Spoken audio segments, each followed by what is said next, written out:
Hey everyone, and welcome back to with Damilola. We are back. Today's video, what am I talking about in today's video?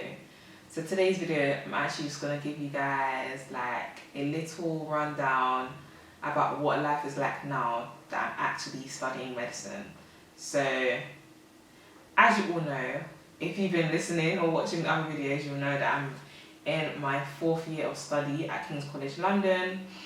And I'm actually studying on the extended medical degree program. So I'm going to do a quick breakdown of what that means. So essentially, the grade boundaries are lower for entry, but they're made lower because they take into account those who have come from low socioeconomic backgrounds. Obviously, this means that you are in, in a position where it's less likely for you to achieve the grades you would achieve if you had all the resources required basically to do well. So yeah, that's the reason why the grade boundaries are quite low. So when I was applying, I believe the grade boundaries were ABB. Yeah, it was ABB, and you had to come from a deprived area. So this is based on like a scoring system that the university uses. You had to have gone to a non-selective state school throughout, so that meant secondary school and sixth form. And I believe there was something else. And I think, yeah, you had to be like first generation of your family going to university. So I fulfilled that criteria, or all of the criterias that the uni set. So it wasn't hard for me to get in that sense. But I obviously had to put in work in regards to my application to make sure I was actually a good enough candidate to study medicine. And the only reason why I was applying for this course was just based on the fact that I come from a lower socioeconomic background. So yeah, what's life like being an Emdp student? So I actually really enjoyed being an Emdp student, I'm not gonna lie. I believe, like, I'm really grateful. I'm actually, like, one thing I always do say is that I'm very grateful to King's College for like allowing me to study medicine here. I just feel like without having this kind of like affirmative action or like social mobility, should I say, I don't think it would have been harder for me to get into King's, even though I did face my tribulations and it wasn't necessarily the easiest journey. It would have probably been 10 times harder for me to get in, just bearing the fact that medicine is such an elitist program. You kind of have to have connections, or you have to have good networks in order for you to get into that field, which is so crazy saying in like the 21st century, but it is what it is. So I will forever be grateful to King's College for kind of giving me the platform to fulfill my dreams. EMDP is amazing. So EMDP is different as well in the sense that it's a 6-year program rather than 5, and it is tailored to the people who have the background that I mentioned by splitting first year into 2 years. So with medicine, traditionally it's 5 years. You have your first and second years, which are clinical years, and then your preclinical, and then your last 3 years, or last 2 years, I believe, depending on the university, are your clinical years. So with EMDP, they have made the course 6 years. And that means your first 2 years, you're basically in year 1. So my year 1 was split into 2, and it was year 1A and year 1B. And you cover the content you would cover in year 1, but you cover it over 2 years. So it's basically split in half. And then the other half of the year, where you're not actually doing specific year 1 medicine content, you are doing things that will help make you, how do I describe it, like kind of round you as a person and help you in your career to becoming a doctor. And these are skills that you necessarily wouldn't have developed because of the background that you come from. So they help nurture those skills in the months where you're not doing medicine-based content. So when I was in my first year, so year 1A, I think we had one exam in the first year and 2 exams in the next year. But the cohort that came after me, I believe they had 2 exams in the first year and 1 exam in the second year.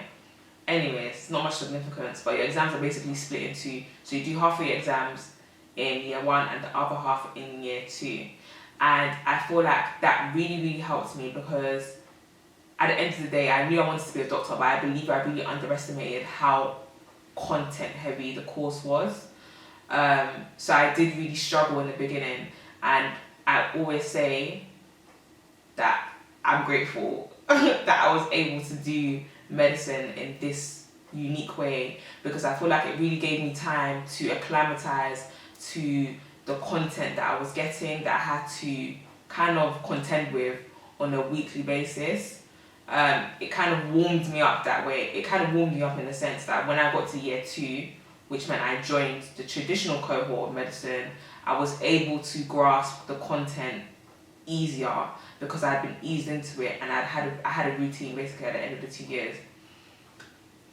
So yeah, that's roughly what EMDP is like. So the first 2 years were amazing. I had a lot of fun. I worked for the university as a social ambassador, which I still do because, well, I still do, but yeah, it's kind of hard to get shifts now because I feel like I'm not a popular person in that realm. So the more popular you are, the more likely you are going to get picked for the shifts because they see your name regularly. But I do other things on the side, which I will talk about in another video. But yeah, social mobility is so important to me, guys. I believe it's a necessity to help people like me transcend these big career fields like medicine, like STEM, etc. Like these fields where you won't necessarily find people that like, have grown up in the States. Like, it's important to ensure that regardless of your circumstances, you are still able to achieve these dreams or achieve these big things without letting your background hold you back, basically. That's why I believe social mobility is so important, because I feel like there is so much of us that are capable, that have so much potential, but we don't necessarily get to reach or fulfill our potential because we haven't been given the opportunity. And going to a non-selective state school, it's kind of like cattle. Like you're trying to get everyone up to a point where they can pass their exams and just get on and just do the bare minimum and get on with life and be okay. And I'm not, what's the word? I try not to strive for mediocrity. I try to do well in everything that I do, and I try to see myself in like the best positions possible. So I feel like social mobility has kind of helped in that sense, that I know that these things are achievable.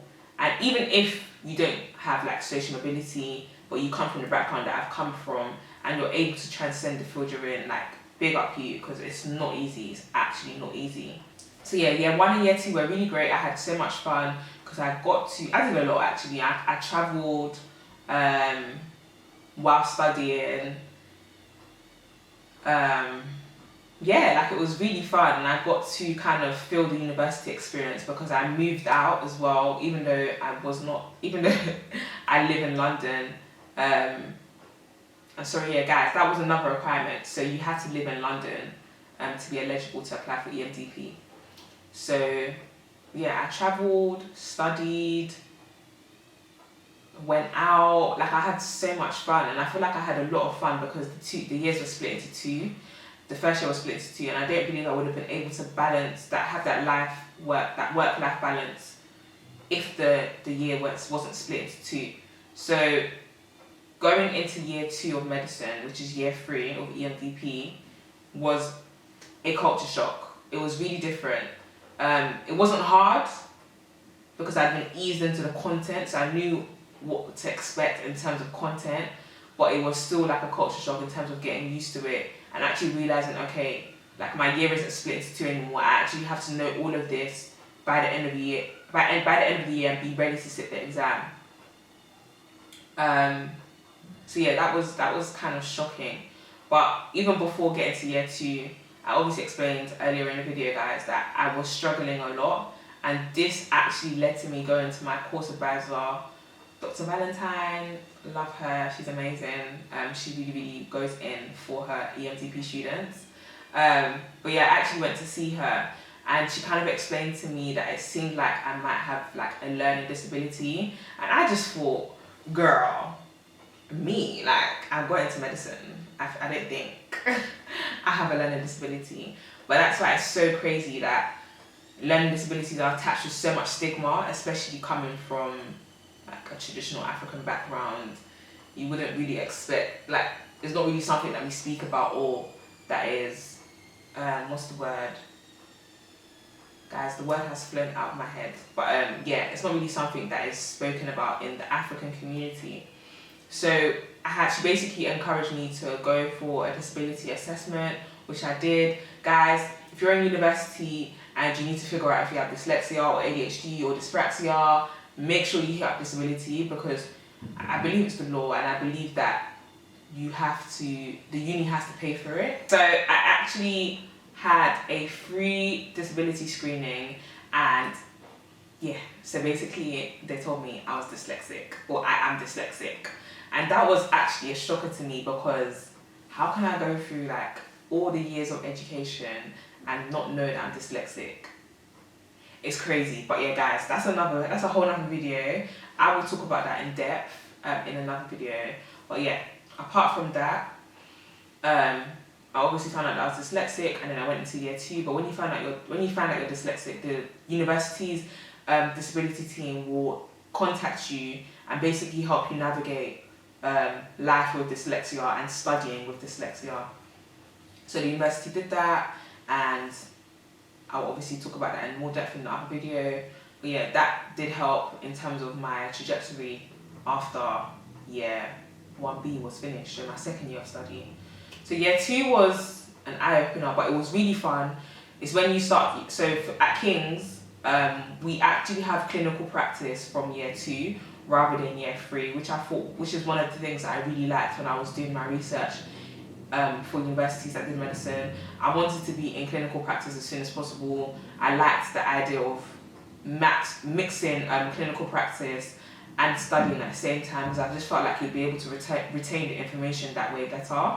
Well, for me anyway, it's obviously a personal choice, and I believe that whichever course you do, if it's integrated practice or specifically preclinical and clinical, you're going to end up being a doctor at the end of it anyway. So in the grand scheme of things, it really doesn't matter. But obviously, if you know you're learning, if you know your own learning techniques and how you learn better, then obviously apply to universities that encourage that learning technique. So in year 2, we had GP practice, which was a longitudinal placement. So I had GP every week until I sat the exams. And then I had placement blocks. So I had blocks of different body systems, I believe. I don't know how, yeah. So it was, first we had support in life, and then we had aging, and we had human development, and there was one more, immunology, I believe, something like that. Or like cell genetics.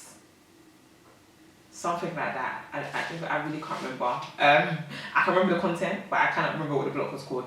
Oh, it was inflammation. That's it. It was inflammation. Yeah. So inflammation, aging, supporting life, and human development. All those blocks, amazing. I didn't really like the aging one that much. I'm so sorry to the older generation, but like, I love old people, but just learning that, it's just, yeah, no.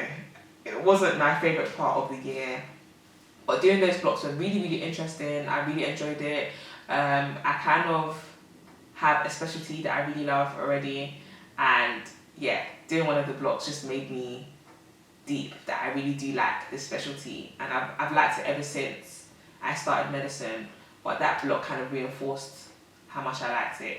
But yeah, year 2 was really fun, hard, intense, but I feel like when you like something, it doesn't necessarily feel hard. It feels like a lot, but you kind of get on with it. You kind of have to in medicine. So at King's, we sit our written exams. They're multiple choice. And people might listen to this and think mock choice is so easy, but them questions will have you on ropes because you have to do process of elimination. I think that's the best way to do it. Obviously, if you know the answer, then you know that like A is the answer. But if you don't know specifically, you have to be able to deduce why the other answers are not feasible. That's when your brain starts getting like, what's the word? You have like, your brain is so muddled because you have to be able to justify why it's not B, why it's not C, and why it's not D. And that's the part where you really, really have to know your content and you really, really have to understand what you have been taught. Because I feel like once you understand what you have been taught, then it makes it easier for you to apply that knowledge in the questions. But one thing I will say, past papers. Yeah, past papers will always, always, always help when it comes to sitting exams. Make sure you look at past papers and you kind of get your head around them and you understand what the examiners are looking for, because you're going to have learning objectives, especially at King's. Learning objectives are a prime tool of being taught, and even just generally, even in secondary school, you always have learning objectives. Make sure you understand and you know what those learning objectives want from you. Make sure. Yeah, so past year 2 exams, did really well. Yeah, did really well. And yeah, on to year 3. So year 3 for me, right now, so this is 4th year Emdp, but 3rd year medicine. Year 3 has been intense, like intense. Year 3 has been intense, but it's been crazy because I've had so much fun this year as well. It's been intense, but I don't know, like I'm just gonna put it this way. I'm just gonna say, guys, one thing about me, I love living my life. I love enjoyment. Like, I'm not ever gonna be bogged down by the fact that I have to study and I have to study hard. One thing my auntie has really drilled into me is work hard, play hard, and that is me.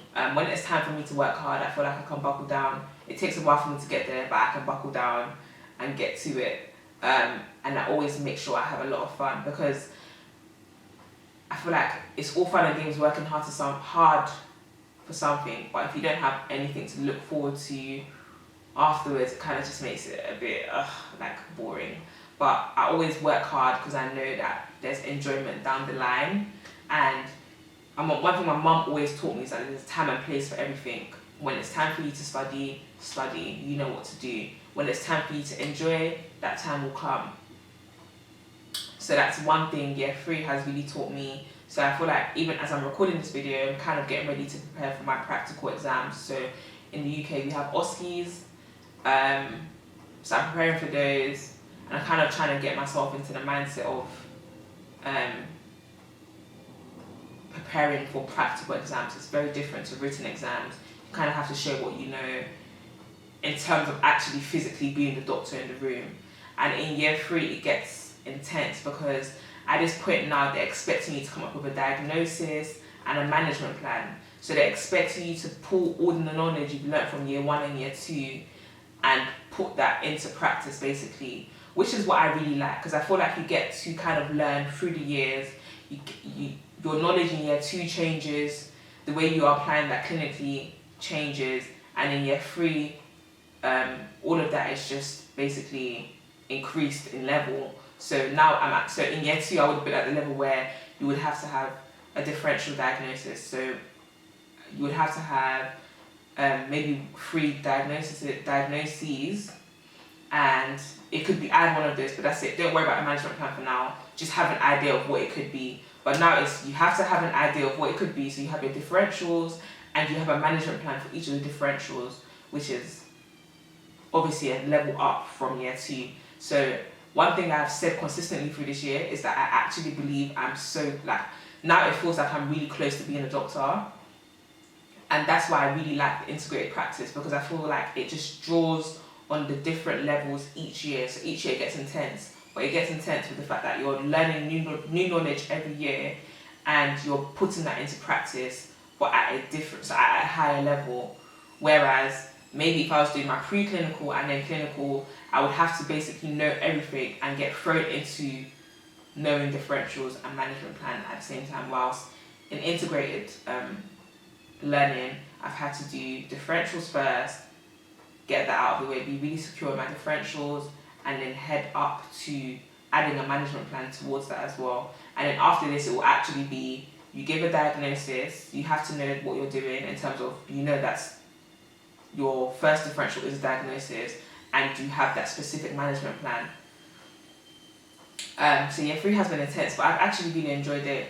One thing about me, I don't know if you guys can tell, but I'm actually a nerd. Like, I love medicine. I just love what it entails. There will be times, like, through the course where I felt like, is this really for me? Do I really want to do this? Which I'm going to touch on in a minute. But yeah, there's times where I'm like, is this really for me? Is this really what I want to do? But then I go to placement, or I'm just even studying, and I'm reading, and I'm like, oh yeah, like, this is a bit of me. Like, I love it. I love medicine. That's not something that's ever going to change. I believe I'm always going to love medicine, because it's even kind of difficult for me to imagine myself in different careers. But I've started doing that a lot more recently now, and I think that's just me growing up and maturing and realising that maybe 10 years down the line, this might not necessarily be what I want to still continue pursuing. But yeah, that's another video for another time anyway. But yeah, so yeah, med school now is just a matter of kind of getting my ish together and being consistent in studying. One thing I've learned about med school, or just learning in general, you have to be consistent with the effort that you put in.